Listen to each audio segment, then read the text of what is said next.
அல்லாஹ் கேட்பானே மறுமையில வந்து, எங்க ஐநண்டு கேட்பான், எங்க அவர் கேட்பான். யாரு கேட்பான்? அல்லாஹ் மன்னிக்க மாட்டான் என்று ஒரு அடியான் சொன்னானே, அவன் எங்கே என்று கேட்பான் மறுமையினால். அந்த அடியான் கொண்டு வந்து நிப்பாட்டப்படுவார், இன்னொரு அடியானும் கொண்டு வருவார். முஸ்லீம்ல வரக்கூடிய செய்தி. அல்லாஹ் கேட்பானா, என்ன உங்களுக்கு தெரியும், அல்லாஹ் தொழுகிற போற, இது முன்னாடி நடந்தது, ரசூலுக்கு முன்னாடி. அல்லாஹ் தொழ போற ஒருவரை ஒருத்தர் என்ன செய்யறாரு, வாங்கப்பா அல்லாஹ் வணங்க போங்கன்னு கூப்பிடுறாரு.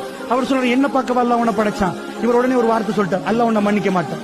இது அல்லாஹ் மறுமையில விசாரிக்கிறது ரசூலுல்லாஹ் சொல்றாங்க. அல்லாஹ் கேட்பான, எங்க அவர் வர சொல்லுங்க.